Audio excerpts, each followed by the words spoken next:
There will be spoilers ahead. Lots of spoilers, so be careful, won't you?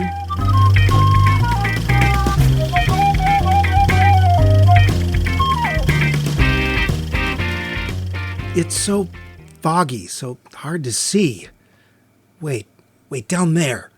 Yes, it's my hometown, Frostbite Falls, but everyone seems so sad.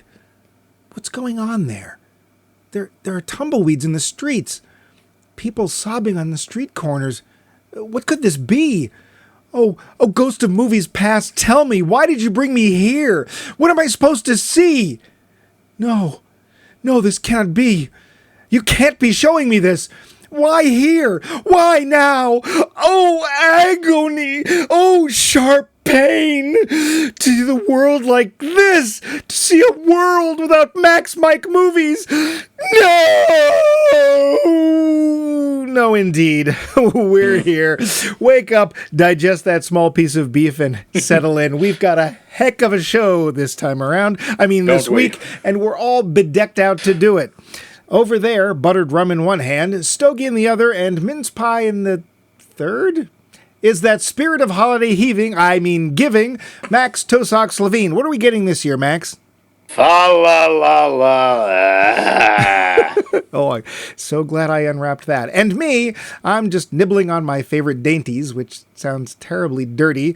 I am Mike. Where's the receipt for that? Loose. Sure, it's just past that big holiday thing, but we can still be in the mood, and what mood it is. Grrr!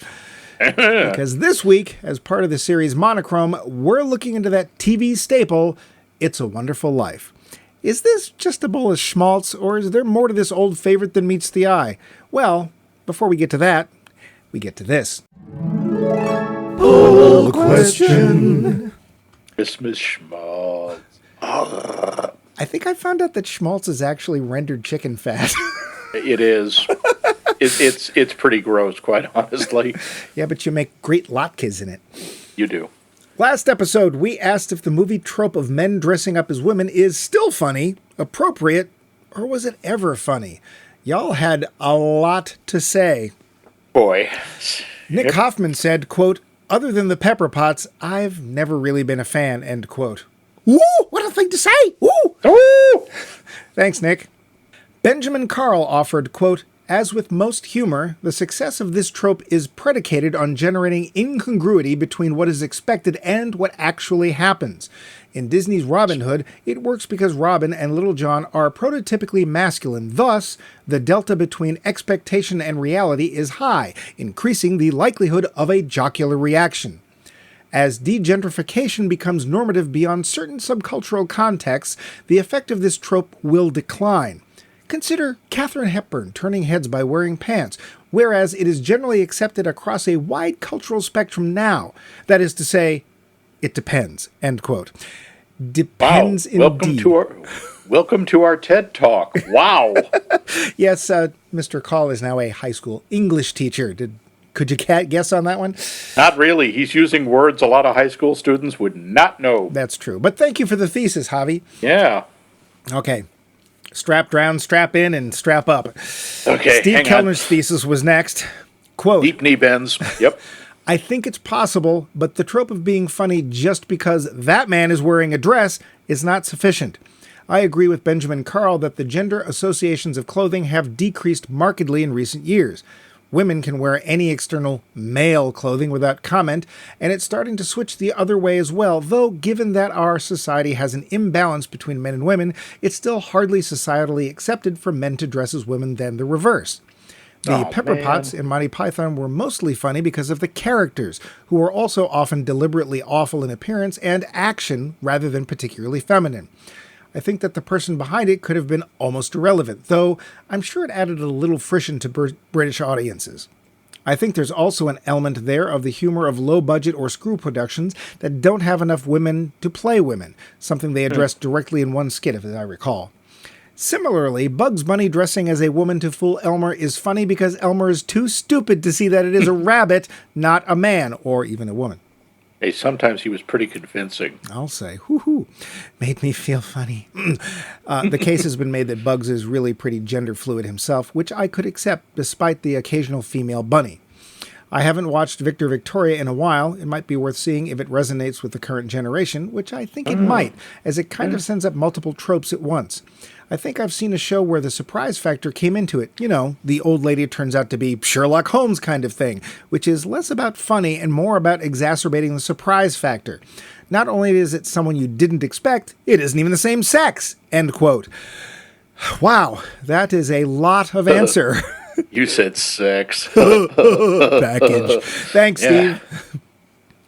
George Saulnier gives us a simple quote, not to me, end quote. Thanks, George. Wow, we sort of got the long and the short of it there. Yeah, speaking of the long, Dave dropped this Okay. volume. Yeah, speaking of strapping. Quote, I think you have loaded your question with a value judgment. Once you say that it's a trope, you are saying that the writer screwed up and that you subjectively didn't find it funny. I believe transvestites can be funny, yes, but wearing women's clothes is not the joke. For me, whether a movie is good or not always starts with the script.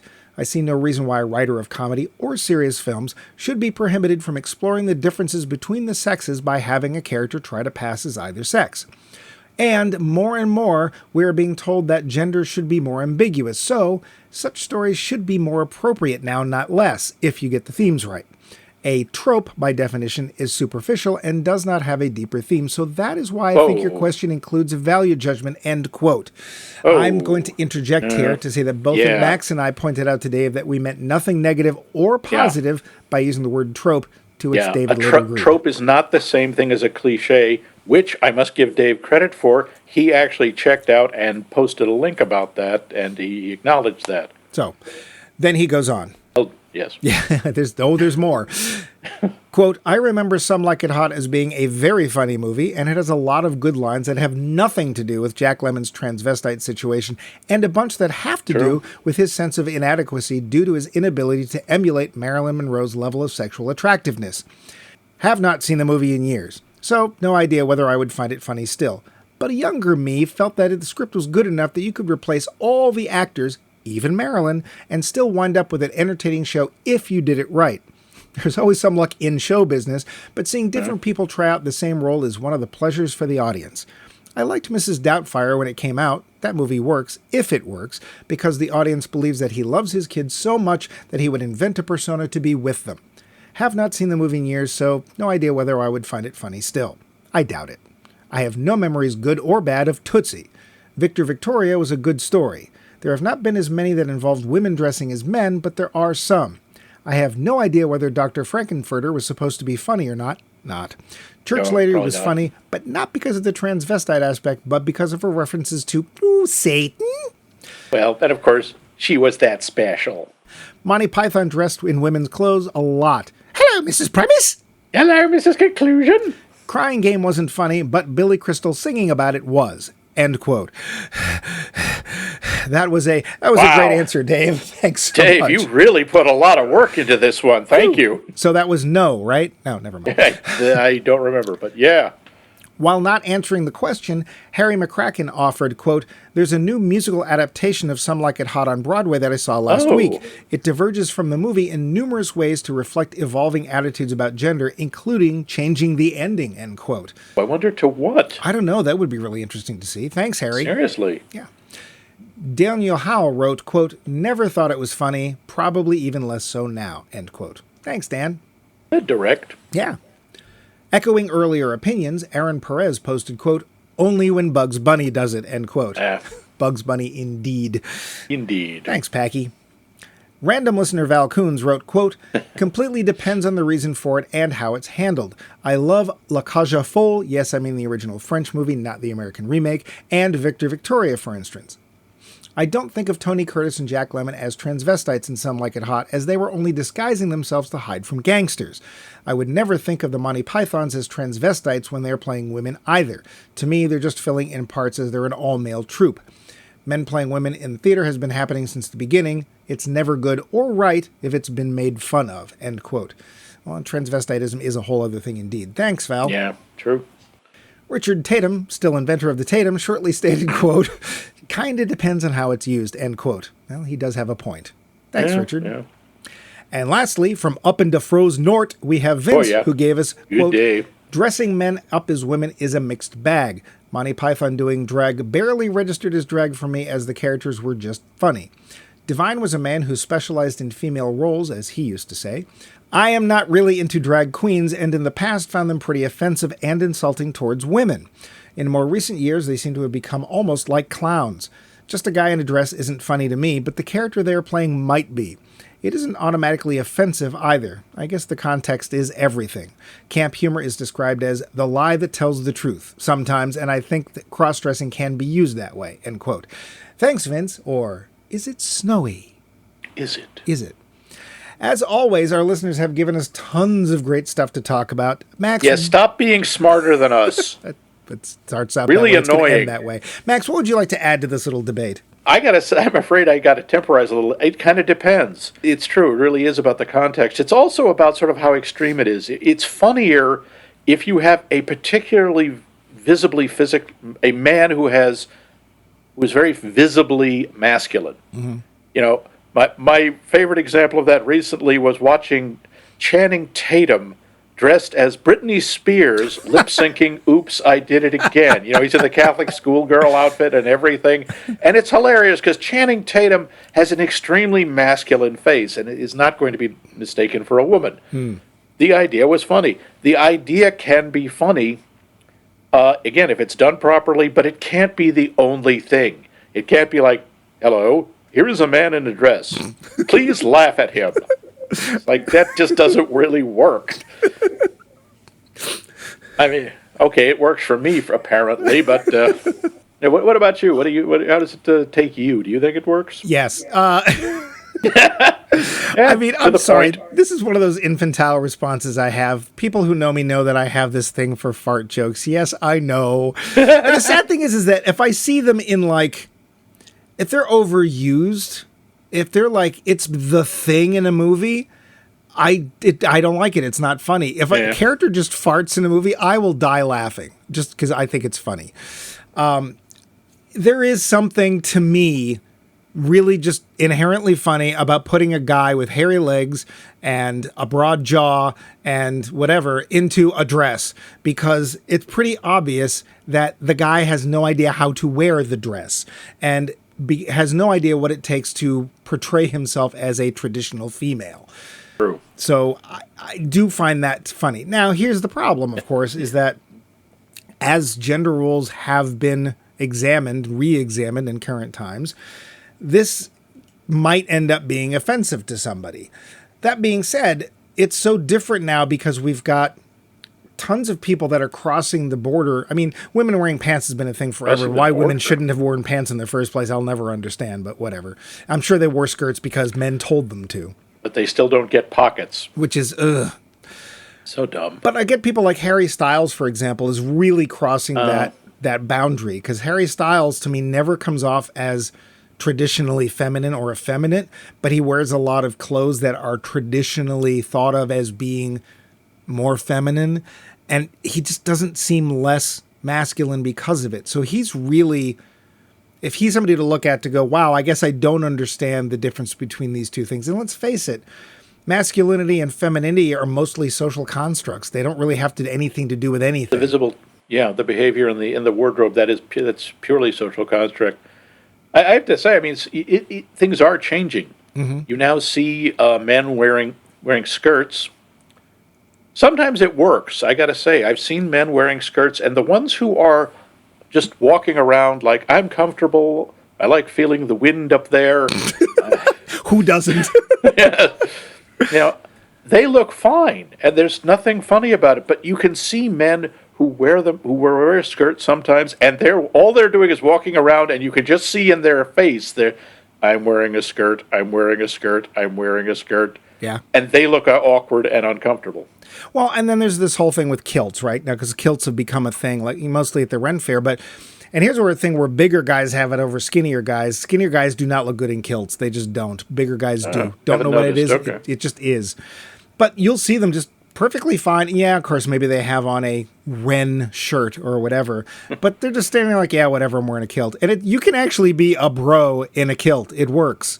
Well, you go over to the Highlands in Scotland and try to tell some guy in a kilt who's carrying a caber that he looks feminine, and see how long you last. Yeah, well, it does tend to be the guys who can lift telephone poles. Yeah. I'm gonna toss this. Sure, wanted that's to a ask game. you- Yeah. Something that people brought up, I wanted to ask you about. Can you think of any movies where the comic central thing is there are a bunch where it's a man dressing up as a woman. Can you think of any where it's the other way around? A Victor woman dressing up as a Victoria. man? Oh, Victor Victoria. Well, That's of a good one. course- The other one I thought of is The Associate, the one with Whoopi Goldberg. Oh, I didn't see it. Yeah, she's a lawyer who isn't being taken seriously, so she invents a male counterpart and dresses up as him. Well, Yentl. That's not a comedy. Oh, comedy. Well, Yeah. it depends on how you watch it, isn't it? Yeah, let's go check out I- Yentl. I don't know if I've ever heard anyone say, "Oh, that wacky Barbara Streisand movie, Yentl." But anyway, Yeah, I don't know about comedy. There's white chicks. but that's men dressed as women. Right, yeah. The other way around, I know there's been serious ones. There was one that Hilary Swank did. Oh, Boys Don't Cry. Is that what it was? Yeah. Oh boy, yeah, that is not not a a comedy. I mean, Shakespeare does it all the time. He's got women dressed as men. Well, and of course, back then, wasn't it illegal for women to be on the Yeah, stage? you could not. But that was sort of the joke because he would also have the character. Yeah. You would often have a man pretending to be a woman pretending to be a man. Yeah, because it's a guy dressed as a woman. I was going to say, Yeah. there's that Dunkin' Donuts commercial. It's time to make the donut. Do you make donuts fresh like Dunkin' Donuts? No, ma'am. So it's weird because as society changes and some people wake up and realize that all of these things are only these things because we say they are. There's nothing Yeah. inherently feminine about that thing except that we say it is. Like pink. If you go to Italy, a lot of young guys wear pink shirts there and they are not effeminate or gay or anything. Not that long ago, pink was a masculine color because red was a masculine color. You would dress your kid. You want your boy to be manly. You dress him in red, and they didn't have color fast dyes, so the red clothes would turn pink over time. Yeah. No one thought anything about it. Yeah. So, well, in any case, you folks gave us a ton to talk about, more than Yep. usual. Thank you so thank much. you for your great answers. You really do Yes. add great stuff to our show. But now it's time to put this aside and change the subject to this week's poll question. What is your favorite holiday movie? Doesn't have to be Christmas, can be any holiday at all. St. Swithin's Day, Arbor Day, heck, even Mac and Cheese Eve. It's St. Swithin's Day, Charlie Brown. Yeah, or Sadie Hawkins. Do tell us, and we'll tell you how at the end of the show, right after the tequila ad. But now, this. The facts. Budget. A whopping $3.18 million for 1946. That's a lot of money. Yeah. Take $3.3 million, but this is a long game. Yeah. Break a window, make a wish. Sure, Jimmy Stewart could wing that rock through a window, but Donna Reed? Not a chance. The director hired a sharpshooter to take out Reed's window when she threw, except Reed had been on her high school baseball team and had no trouble hitting her window when the time came. Huh. Yeah. For her. Jimmy Stewart was going through some rough times. Newly back from his service in World War II, Stewart was eager to start taking roles again, but wasn't getting any calls. He was suffering from some serious PTSD, effects from his over 4 years service. Younger men were getting his parts, and this was the first role he got after returning. He was 37 at the time. There's a great quote from an article by Nina Metz that describes some of what this meant to Stewart's performance. Quote, "He's in his living room and he's throwing things and screaming at his kids, and his wife and children look at him like, who is this man? Who is this monster?" And that is so reflective of what millions of families faced, looking at these strangers who came back from the war with this rage. Stewart played it beautifully. He just let it out, end quote. In the end, it was Lionel Barrymore that convinced Stewart to take the role. When George is praying in the bar, he starts sobbing. That's not acting. That was, again, part of Stewart throwing himself into the role and likely feeling some of the leftover effects of his service. Oh. The gym floor, the one that opens up to a pool below, it's not only the real floor of Beverly Hills High, it's still in use today. Huh. Bedford Falls is a set. It's over 300 No, it's feet not. long. It lives in my brain. Well, in your my brain is dreams. your brain is 300 feet long, encompasses 75 stores, real trees, and nearly every season. It was Yes, it 4 does. acres in size. Wow. When is snow not snow? When it's shaved coconut? No, when it's foamite, soap, and water. Think My what you next will, guess. it won this film its only Academy Award. Best snow. Okay. For Best Snow. Of all his films, this was director Frank Capra's favorite, and George was Stewart's favorite role, though Harvey was his favorite to film. This was Donna Reed's favorite of hers, too. Yeah, the name Capra, it's Italian for goat, which is why the Martini family includes a goat.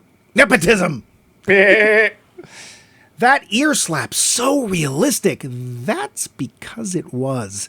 Actor H.B. Warner, who played Mr. Gower, wasn't exactly sober when the scene was filmed, and he Oh, boy. actually hit the actor playing the young George Bailey. Oh, you got to ear- hit someone hard to make their ear bleed. And it really did, too.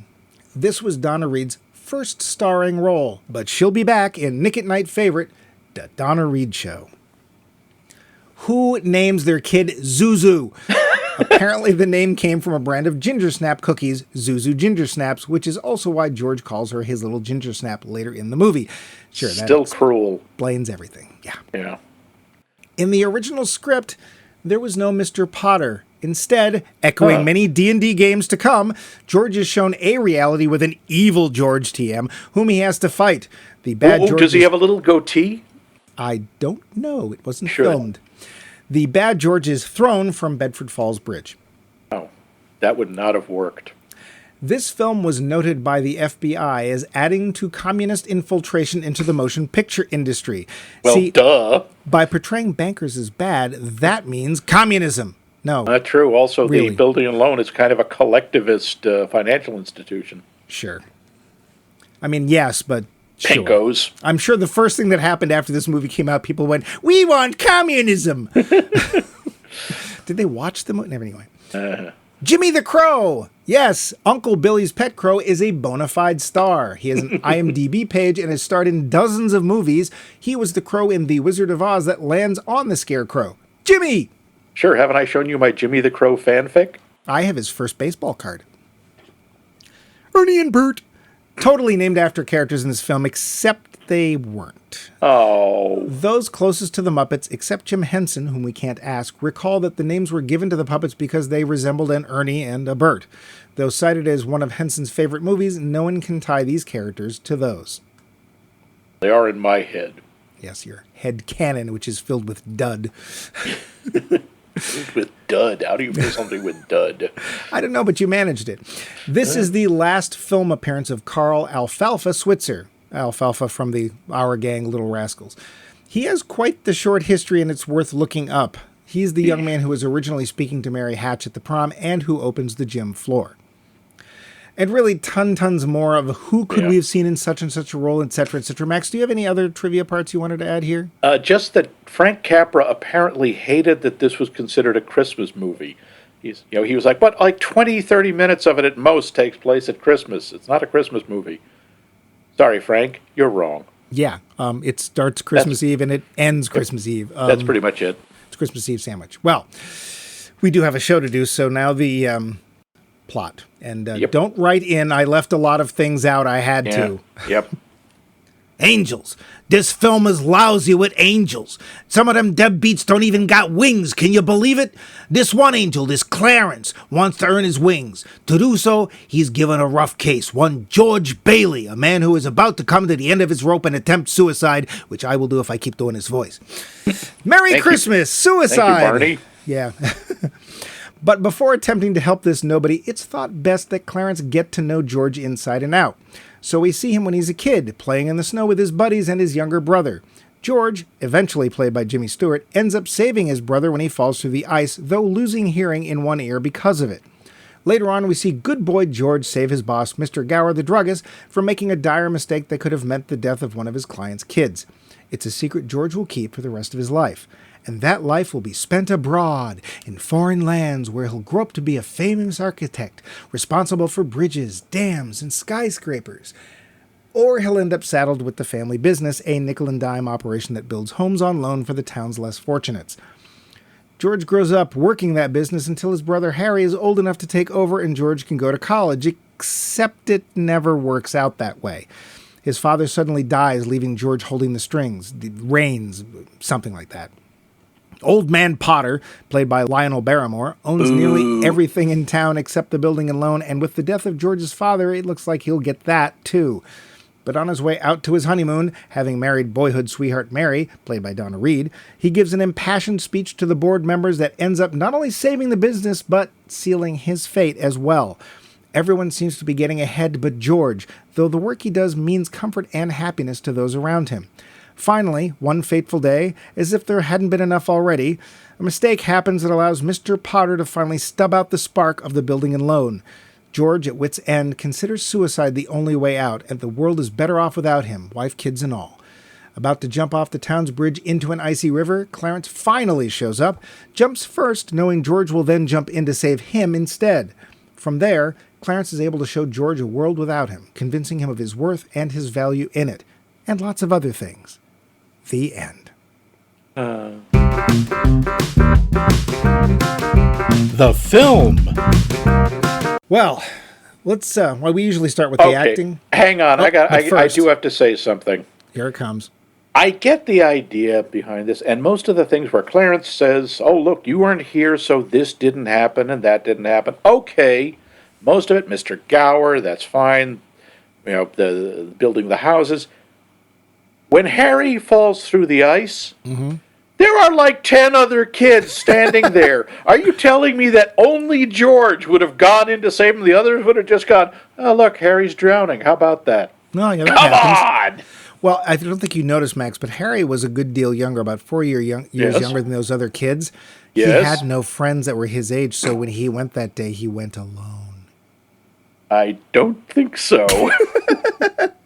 Well, He the would have part been of 8 that, years old. He would not have gone out there alone. They wouldn't have let him.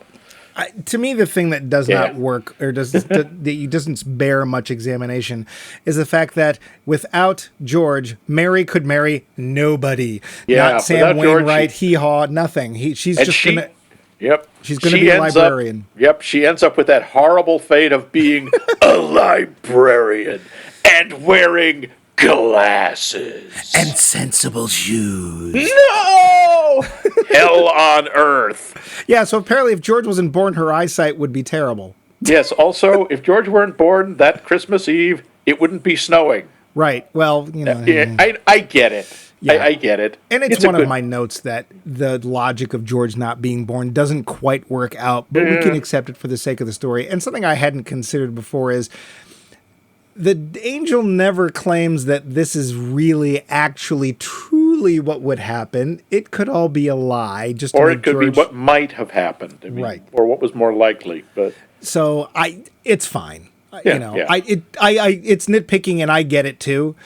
But I it's 'cause also we've have to seen it so point many out, times. when Mary is a little girl, and her fleece was white as snow, sorry, that's just how it sounded. I got to say, it's kind of unpleasant of her to slut shame little Violet. Because that's what she does. You like every boy. What's wrong with that? Well, and you know, And here's the thing I go like. Violet, you know? Well, yeah, that's the thing I like about that scene is she says that, and you know they're only 12, and If that.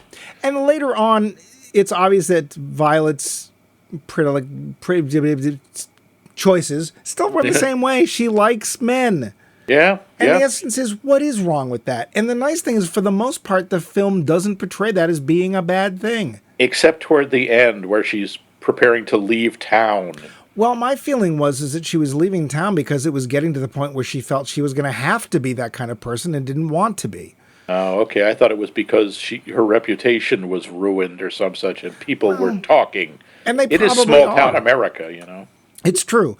But in essence, there's nothing wrong with a woman liking to have sex with men. Because let's face it, the idea of women having to be virgins, or even a guy having to be virgin, is dumb. Because Yeah. anybody you're going to have sex with, if they've had it before, they're going to be better at it. Yeah, do you really want someone who has no idea what they're doing? Oh, excuse Really? me, I don't know where this goes. Okay, if that's your Yeah. idea of fun, whatever. Yeah, but yeah. I But yeah, actually I liked her answer. I thought Little Violet's answer was great. Gloria Graham is awesome as Violet, but we'll get to that. Let's get to the acting. Let's get to the big ones. Well, let's start off with Donna Reed. Donna yeah. Reed is she's playing a character that I think a lot of people overlook. Yeah. And she's doing it very well. This is her first starring role, and she just comes out swinging. She does a great job. She is terrific in this, and you're right. She's mainly there as a support for George. She's a secondary in some ways, but she is very much a character unto herself. Well, and she's not even a secondary. This is about the most equal partnership for a man and women's marriage I have seen depicted anywhere in this era, because they talk about he's off doing this job that he hates, that he never wanted to do, and he has to do to bring money home, and she's at home rebuilding a house. Yeah, from rebuilding basically an nothing. absolute wreck of a house by herself, as far as we can tell, and she's fixing the walls and who knows what else. She may be rewiring the place. We don't know. It wouldn't surprise me. No. That's the thing I like about Mary, is she's shown as being very competent, very capable. Yeah. And there's never a question about it either. She just does it. And that's what I really like about her, and I like about the performance. There's a real strength coming from Donna Reed. We don't doubt for a second that she can do whatever she puts her mind to. I mean, heck, when she's 12, she's decided she wants to marry George. And that's she what sticks she with does. it. Yeah. Yeah, and George never doubts for a minute that she can do anything. There's never I got to keep this from Mary, or I've got to, Mary couldn't handle this. It's like, nope. I think it's once she winged that window, that was it. She's like, wow, she Yeah. can do that. She can do anything. And then later on, when it's during the war, she's still raising 4 kids, but she's out there doing the USO thing where she's shoving jelly into donuts or donuts into people. I don't know. Well, that's what they do, isn't it? George is being an air raid warden. Turn out that light! So I think she not only does a great job, but I think there's a lot of very positive aspects to her character. Yes, she's in a traditional role, but she's also kind of Bob Vila. Yeah. Right? Yep, She's this doing old all house. this stuff, and she's being relied upon in a way that, yes, it might be a little thankless, but it's also with utter confidence. I never get, like you said, I never get the impression that George thinks twice about asking her or relying on her to do anything. She is very much part of his life. When we see the Martinis going into their new house, she's right there with George, and they're acting as if she's had just as much to do with it as he did. And at the end, when they've collected all the money, she's the one who goes, Mr. Martini, how about some wine? Yep. She's the organizer. Now, I really like her character, and I like Donna Reed's performance a lot. Well, I'll get to Jimmy Stewart. Here he is. Jimmy Stewart, this is one of those things where sometimes you find out some maybe darker aspects of the making of a film, and it can ruin it for you. In this case, I just think it adds to it. Definitely. When you find out what he was channeling, what he was using and going through to bring to this character, it really adds a whole other layer, even if the character himself, never served in the war. Right. And Jimmy Stewart's PTSD is on display a couple of times, most notably in that scene we talked about him breaking stuff. And man, that's the part of war that basically never shows up in movies. It's the, I came back and I'm whole. I still have all my limbs. That's nice, but that you don't come back the same person. They've done that more recently, but for the vast majority of films about war, they don't really do that. There's some hinting at that in The Best Years of Our Lives. Yeah. But you don't see a lot of it. And Jimmy Stewart, that's one of the things that makes the character so interesting. Sure, George Bailey is a saint in a lot of ways. Yeah. He is, he's doing good. He's a man of principle and very strong character. He's also got a lot of repressed anger.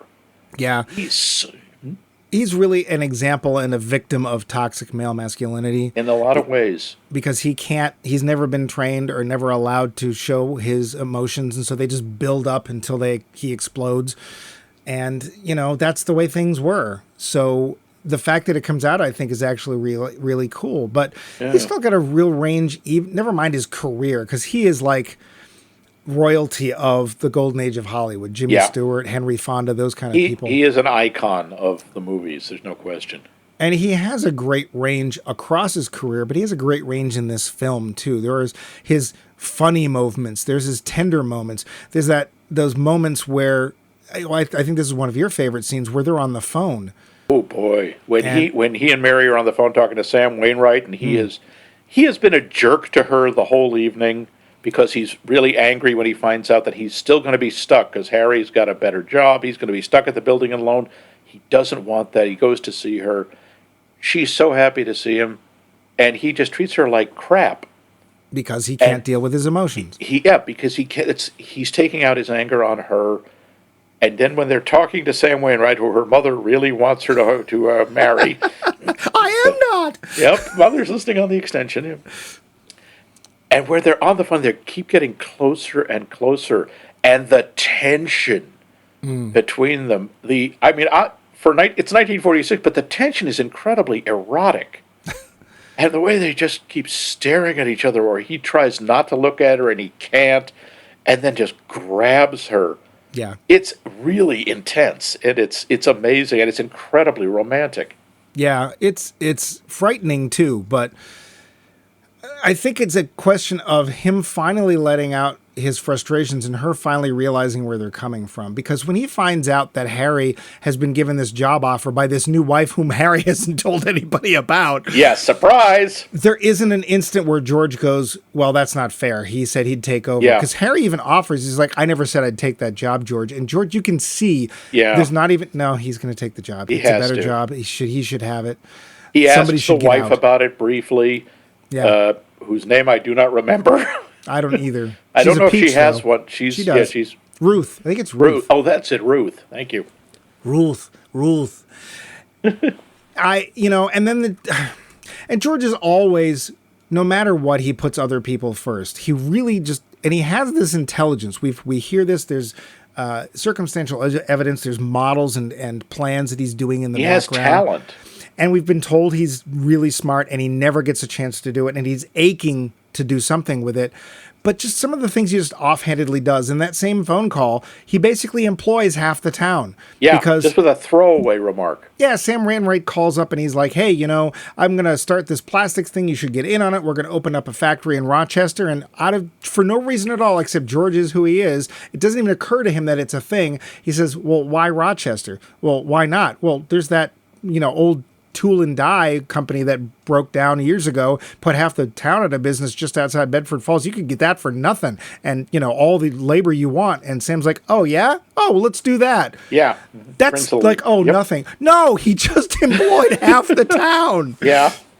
And then, all the houses that he builds for people. And the problem is that George is only able to see it one house at a time, one person at a time. He doesn't realize the enormity, and that's what causes him to, and of course, being toxically male, asking for help is not a thing. You can't do that.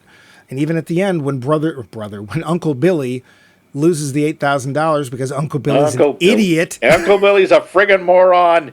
And I'm sorry, Mr. Potter was right. Peter Bailey, Pa Bailey, was not a businessman. Because all he does is hire his relatives. And, Cousin Eustace and Cousin Tilly, because everyone at the Bailey building alone is a relative. Right.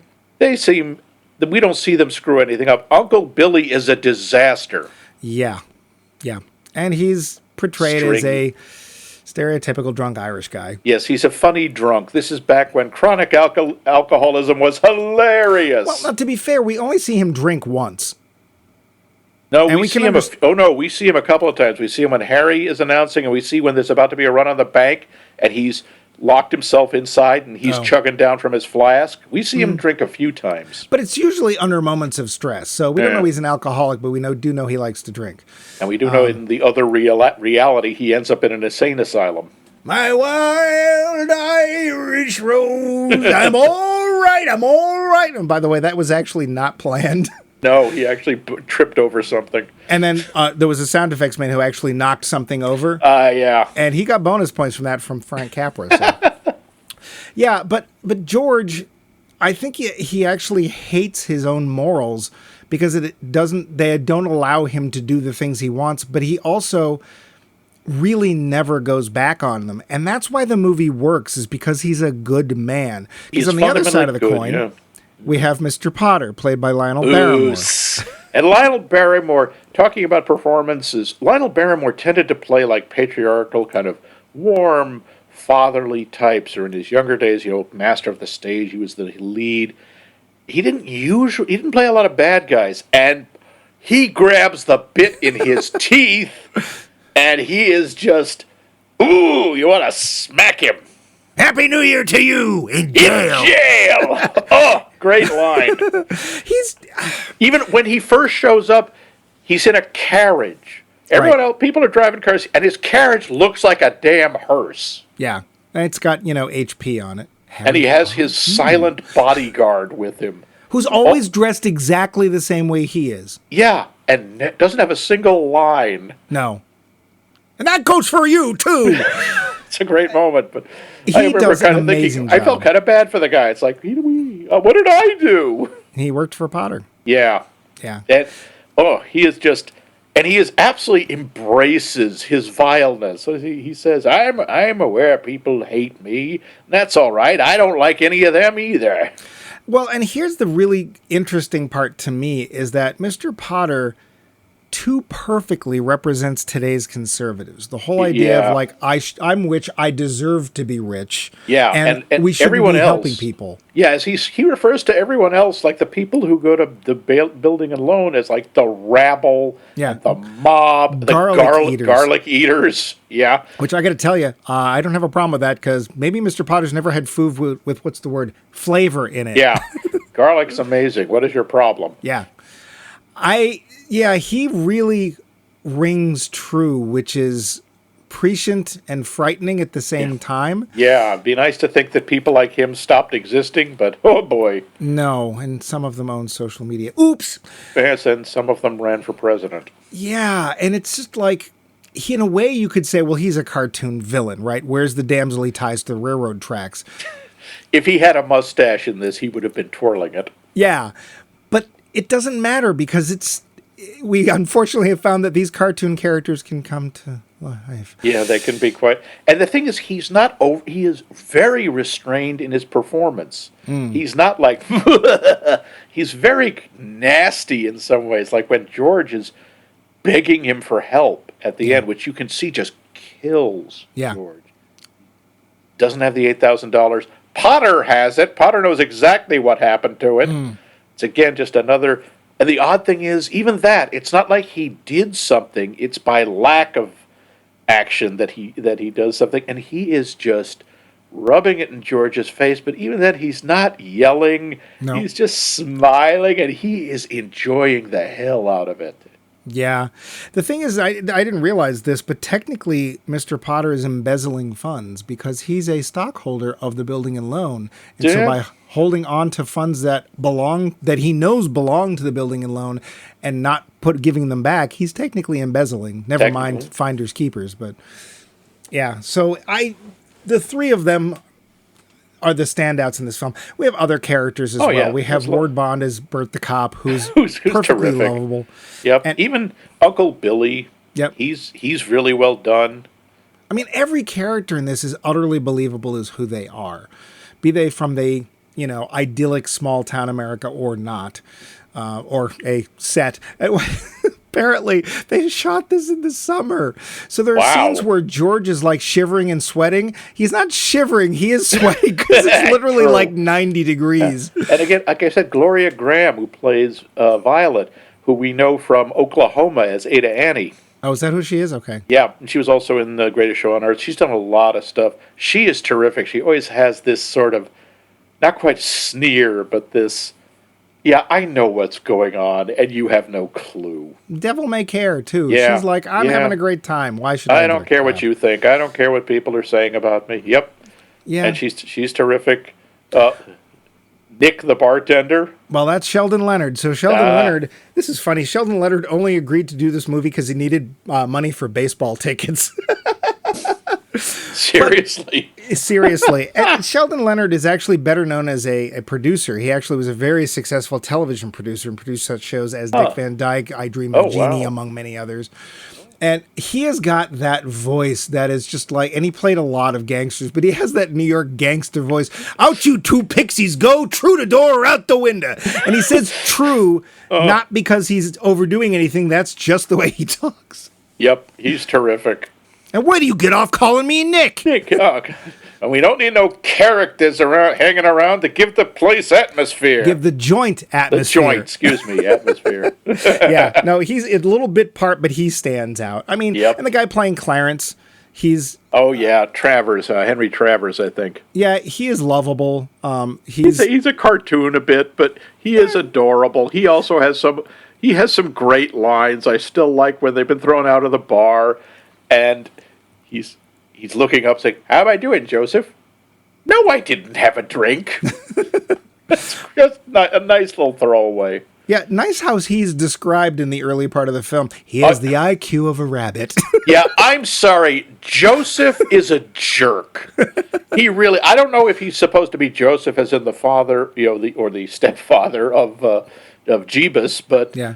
or if he's just, as he is known, the patron saint of children's aspirin. But he's really mean to Clarence. He Yeah. keeps, well, I can't see. Oh, I forgot. You don't have your wings yet. Yet you knew that. You were just talking about him. You refer to him as the one who doesn't have his wings yet. Come on, Joseph, really? Joe, you're a jerk. Yep. So the acting in this film ranges from, I'm going to say good, not even adequate. I'm going to say good to excellent. Yeah, there are no bad performances in this. Even the kids are good. The kid who's playing George, young George, the way and wonderful way, like you just said, that Violet Beck goes, "What's wrong with that?" Just the scene with him and Mr. Gower, who for some reason keeps an enormous jar of poison on the workbench in his pharmacy. Yeah, because you might you need always that being a pharmacist. Yep, you can never have too much poison. Yeah, poison. But when the kid is like, I know you're sad, Mr. Gower. I know your son died. Please don't hit my sore ear. Yeah, and then when Gower realizes he was right, it's so heartbreaking. Yeah, it is. And then, of course, George won't tell anybody. Yeah, and he never does. Speaking of wondering about that poison, I have a question. Yeah? How do they get books in heaven? Oh, you mean what? Clarence Clarence's- wandering around with a copy of Tom Sawyer? Yeah. My guess is it's overdue at the library. There's a very annoyed library somewhere. Yeah, in the alternate future, yeah. It's from, I don't know, Heavenly Library. I don't know. Well, and the weird part is that Clarence, I looked this up, Clarence was born, I think it's 1673. So like almost 200 years before Mark Twain. Well, no, about 100 years. No, yeah, you're right. No, 1673. 200. Yeah, 200 years. So, why? And then at one point he even says, you should see the books that he's writing these days. It's like, which freaks the bridge keeper out for some reason. The bridge keeper is oddly terrified of Clarence. yeah, and he'll be 200 and whatever on my next birthday. I'm getting out of here. Boom! Okay. This harmless old coot thinks he's an angel. Ah! Yeah, there's the weak performance, and it's all in the direction because we don't. Yeah. He didn't Doesn't even make have to sense. be there. It's like he could have said, "I'm going to go get you guys something else to wear," and Lee Yeah. left. But I guess they wanted a comedic moment before George gets his wish, as it were. I got another question. Why is there a squirrel in Uncle Billy's office? Uncle Billy has some really interesting pets, including a Yeah. monkey, and I forget there's something else in there too. A monkey. Oh, yeah. There's a monkey, a crow, a monkey squirrel. things. Well, the squirrel actually jumps up and kind of comforts him. It's That's kind of cute. Although I gotta I'm say this also- about the actor. He seems totally at home with all of these pets. Yeah, doesn't bother him. The bird lands on his shoulder. He doesn't blink. Well, Jimmy the Crow is a pro. He knows True. when to go. You can So, work with anyone. yeah, tells you when the phone's ringing, all that stuff. Yep. Even though they won an Academy Award for it, I got to say the snow ranges from really to okay. Yeah, well, yeah. really hard to do on camera. I mean, the wet slushy stuff looks like wet slushy stuff. I'll give them that. But the stuff that is like when it starts snowing on the bridge and it's sticking to George and nothing's melting, it's like Or when they fall in the snowbank and the snowbank goes fuff like Yeah. feathers. yeah, whatever. There's a few Yeah, things you just yeah. got to sort of look sideways at, but. That's a thing of the time. One of the other things this film has is some great quotes. Youth is wasted on the wrong people. Why don't you kiss her instead of talking her to death? Oh, so many great things. Yeah. He's making violent love to me, love mother. Let's say a man making 40 a week, 45 45, 45. Yeah, there's a whole bunch of things that just, I'm sure we've been quoting them. We've been singing Buffalo Gals or Buffalo Squid, if you will. Won't You Come Out Tonight for a long time because I've never heard of that song otherwise. And there's just some interesting aspects to this one. Like I was saying that Mr. Potter rings very true, but when there's a run on the bank, that's actually a metaphor for the financial situation of the whole country at the time. Yep. And although the big bank crash was I think it was supposed to be 1932 when that happened. So it would have been 3 years earlier. That wasn't the bank crash, that was the stock market, but that cascaded onto the banks. Right. You have to wonder where was Mr. Potter's wealth tied up in? Because, how is he not affected? But he wasn't. No, that was the thing. If you had money, it only affected you if you had to sell stuff because the prices dropped. If you stayed calm and didn't panic sell, you came through it okay. The problem is so many people were in on the stock. Well, anyway, that's a whole other thing. Yeah. This movie flirts heavily with the idea of fate. Yeah. From the beginning, it seems like George's course is decided. Well, the idea that, it's decided. You got to remember, the people who are talking about him are looking backwards. They know what's going to happen. They know because it's already happened. So, in effect, it's determined. But then we look at the alternate future, and then we see all the things that would happen if George wasn't there. Right. But then, of course, we still have that element of free choice at the end. George can decide not to throw himself off the bridge, and that's the whole. He also could have decided at any time to leave Bedford Falls. He wasn't kept there by fate. No. He was kept there by his own convictions and his own morals, and because he couldn't not do that. It was who he was. That, again, is what makes him so relatable. He's not a paragon of virtue because he's angry about this. It's like, yes, I know I have to stay because, again, that's part of the masculinity. I'm the firstborn son. I have to carry on. I have to do this because who am I going to leave it with? Uncle Dipstick over there? Because that's just not... The place would be on fire in 20 minutes. Yeah. And he's mad about it. He resents it, and that resentment comes out in terrifying ways. When he confronts Uncle Billy about losing the money, that's just both terrifying and it just breaks your heart because there is, on some level, I totally get it. Of course you want to scream at Uncle Billy. Uncle Billy's an idiot. One of us is going to jail, and it's not going to be me. Oh, except and Uncle Billy is so harmless, and he's like a child almost. Yeah. But you totally get it. But it's also scary how suddenly George goes into a rage, and again, that's some of it is, I think, as you said, Jimmy Stewart's PTSD experience. He's channeling that, but some of it is a good man who's he's pushed too far. His life was not what he wanted it to be, and he can't take it anymore. But he's also surrounded by people that don't have the same fortitude that he does. Yeah. Not saying they're bad people. No, but he's stronger. He is much stronger, and let's face it, he's a purer spirit. And that's really hard to be in the real world. And, it's often said that some of the people who make the best leaders are the ones who don't want to. Yeah. And for one, better or for worse, George is a leader of his community. He just doesn't understand that and the extent of that until the end of the film. Because that's the thing, it's all been happening in little bits and pieces. He doesn't see the whole picture. He just sees this here, this there, until the end. Yeah. Now, we do have a couple of characters, or one or two characters, that are a little problematic. Yeah.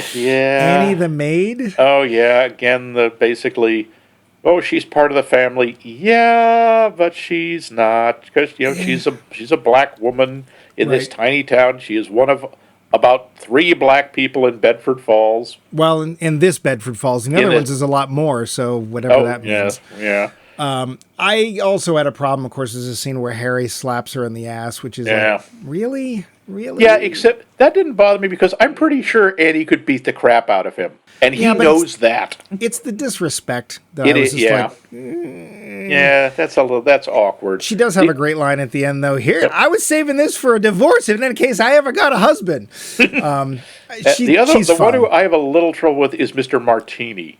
Because it's a me, Mr. Martini.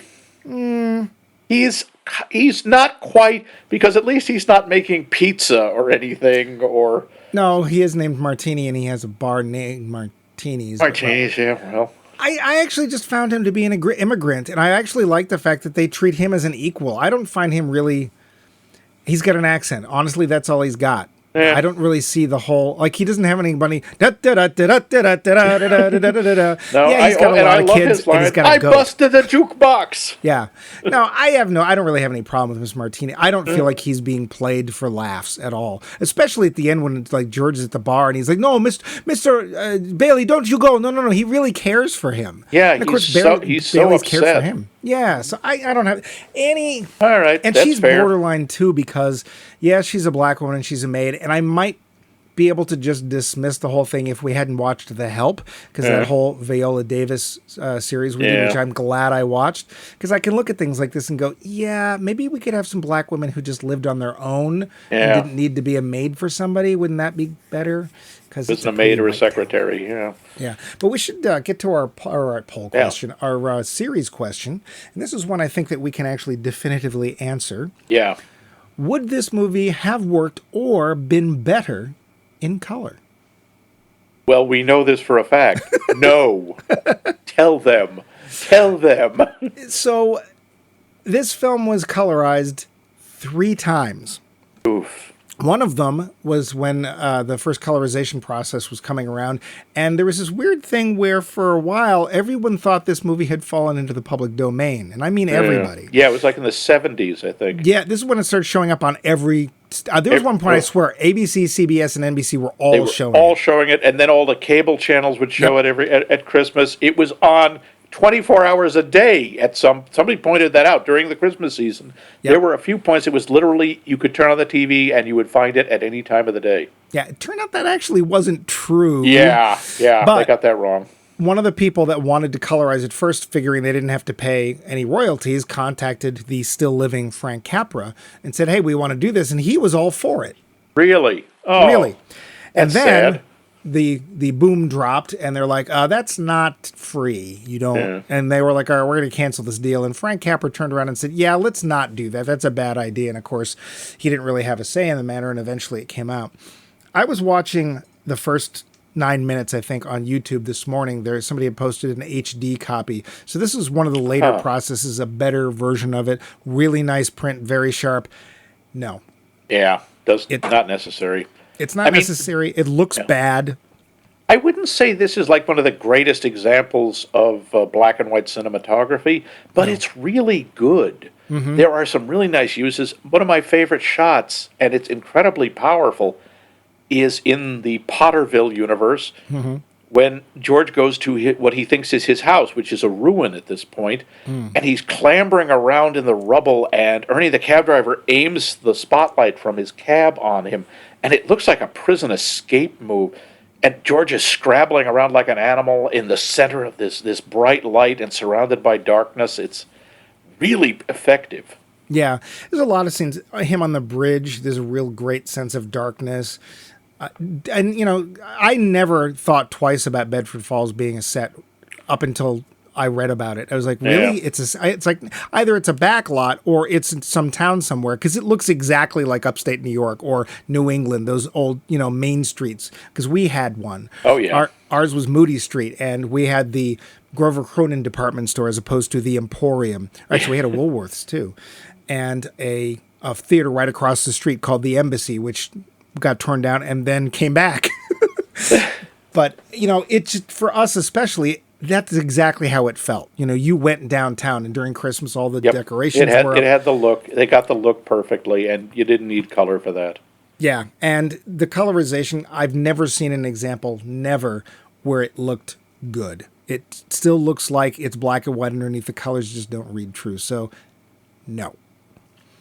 But we're getting to that point where we should probably decide, or at least we've decided, let our listeners know, do we still think this film has any value? The finish. So, Max. Nope. Damn it. Nope. Someday. There's no point in asking you when the first time you saw this was. Oh, 'cause I bet you God, have yeah. no I idea. don't know. I have no idea. I'm pretty sure it was on TV. Yeah, I don't think it was in a theater. Ooh, have I ever seen this in a theater? I'm not sure I have either. I don't think so. don't think. I think it's always been on TV. Sometimes it was on broadcast or cable or on a VHS tape. So you've seen it many, many times. You've seen Many it times. over and over, but maybe you haven't looked at it the same way you do, like we do now, because we're doing Yeah, I the show. haven't watched it in a few years. You know, Yeah, I don't know about you, but I tend to be a little bit more critical. I tend to pay a little Yeah. bit more attention. there's different context. History's And different. this was a long time ago. This is Yeah. almost 76 years ago. Yep. So, Max, does Yeah. it hold up? Oh God, yes. I love this movie. I love this movie. This movie makes me cry every time, multiple times. Yeah. Oh, when at the end when they're dumping the money on the table and he's just that look of absolute delight, surprise. I lose it every time. You wait I that love- long? No, when he's with Mr. Gower Okay. and Mr. Gower's hugging him, I usually cry then too. Yeah. Oh, and just the joy he shows when he realizes he's back in his timeline, world, whatever. Even when he comes to his car, which is wrapped around a tree, and just throws his arms in the air and just yells, "Yay!" Merry Christmas, movie house! Mary, yeah. Merry Oh. Christmas! That just, oh yeah. No, this movie is a winner for me. It's a part of Christmas. It's a part of my film heritage. What about you? You also don't remember, but I'm sure you've seen it 100 times. 70s probably, same thing, TV. Yeah. I think we had a VHS copy in the early 80s because everybody did. I think it just came with the VCR. Here's the thing, and I'm going to get a lot of hate mail for this. This movie is a big bowl of cornbread. The world's not like this. I'm not sure if it was like... No, I can't do it. I love this film. Yeah. This film holds a very special place for me because my mom used to go to the midnight services. Actually, she was part of them. She was the religious one of our family. My sister and I weren't. And I used to stay up and wait for her, and I would watch this. I would either put it in or I would find it on TV because it wasn't hard. So this is connected with memories of my mom as well. But it's nice, and I like nice. I cry when it's sad, but I also cry when they're happy because I Yep. like to see people happy. There are great performances in this. Yes, it's a little Norman Rockwell. So what? You Yeah, know, it's an idealized version of small town America, but so ideals are nice. well, and why can't we have a little bit more niceness? And yeah, like we said in the beginning, I'm sorry, Mr. Capper, this is a Christmas movie. You can say Yeah. it's not, but why would you show this in the summer? Yeah. It is. And yes, they're singing All Lang Syne at the end, but they do sing a Christmas Carol before that. And little Janie is playing. Hark the Herald Angels. Yep. So, Oh, yeah. and If just, it's so moving and so touching at the end. I just love how everyone comes in. You know, the head of the high school comes in, like dumps his wallet. I got the alumni out of bed, and he hands his gold watch to Zuzu. Here's something for you to play with. Yeah. And even the sheriff who has the warrant for his arrest just tears it up and starts singing with everyone else. And it's like, I can't help but... Sorry, yeah? is it realistic? No, but wouldn't it be nice if it was? I also can't help asking, Sam Wainwright just calls and says, or telegrams and says, my office is instructed to send, advance you up to $25,000. Does that mean, why don't the other people take their money back? Because Sam can afford an $8,000 loan a lot more easily than these guys can. Well, maybe it's that time where they said, he has done all these things for us. This is where we get to do something for him. And as Yeah. we pointed out, George would never ask for help. Even at the end where he tells Uncle Billy, you're the one going to jail. It's We never know a that's not true question. because even we know that's true because when he goes to Potter to beg for money and he says, I lost $8,000. And Potter is like, oh, you did? Because he knows it was Uncle Billy. Yeah. And he realizes George is going to take the blame. Man, I hate that moment. When I see Uncle Billy put the money in the paper, Oh, yeah. so angry. Every time. I know what's coming. I know how it's going to end, but I always just want to reach through the screen and go, no! Give me that paper. Yeah. So if you haven't watched it in a while or you've missed it this season or whatever, do yourselves a favor. Seriously. It's 2 hours. It's over 2 hours. It is one of the best paced over 2 hour films I've ever watched. You never feel like it's 2 hours and 10 minutes. No. I rarely see, usually there's moments in films where it gets a little slow or something, but I am always interested. Yep. Even though I've seen this however many times. just passes. It's well acted. It's well done. It does not get old. No, it does not. Even if things are very out of date, just Yep. go ahead. Give yourselves Yeah. a moment and just enjoy it. But we should also enjoy a new poll question. Yes, indeed. So we got lots of answers last week, and I know we have this big holiday this week that I don't know what it is, but Arbor Day? something like I think it's Mac and Cheese Eve. That's what it is. There we But go. if you would do us a favor and tell us what your favorite holiday movie is, whatever the holiday is, it could be April Fool's Day. I'm sure there's a special out there somewhere. But do so, and you can tell us by emailing us directly at maxmikemovies.com, or go to the website, maxmikemovies.com, where we have places you can leave comments. And you can give comments. You can give us feedback about an episode, about a movie, give us ideas for shows, ideas for Please, we like season. your idea. We like ideas. Yeah, by all means, just go ahead and write up comments, talk to other people who are making comments. You can find us on one social media, because you haven't told us another one we should go to. We're on Facebook at Max Mike Movies. And hey, if you have a podcast app, I'm sure we're there. We stopped counting. We can't list them all, but if you like podcasts, we're out there, and it's, of course, Max Mike Movies. But Yep, but like all good things, Monochrome must come to an end, and that will end next week. With what film, Max? well, I'd like to quote from my favorite Christmas text. I believe it's John 3:18. Klaatu barada nikto.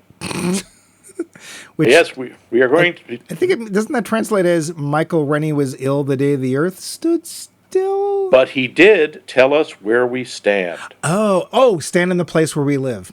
Yep, now face north. Now face west. Oh, right. Hey, Stipe, give us a break. Give me some dinner. Is that you in the corner? Yes, we are going to check out a black and white science fiction classic, The Day the Earth Stood Stupid. I mean, The Day the Earth Stood Still. Sorry, The Day the Earth Stood Stupid is an episode of Futurama. Well, a science fiction film, how good could that be? Yeah. And if the Earth stood still, wouldn't we fly off suddenly into space? Very fast, and the atmosphere would rip off, and everyone would die. So this movie is actually only about a minute and a half long. Oh, wow. So Yeah. tune in next week when the Earth stands still, and you'll see if we fly off into space.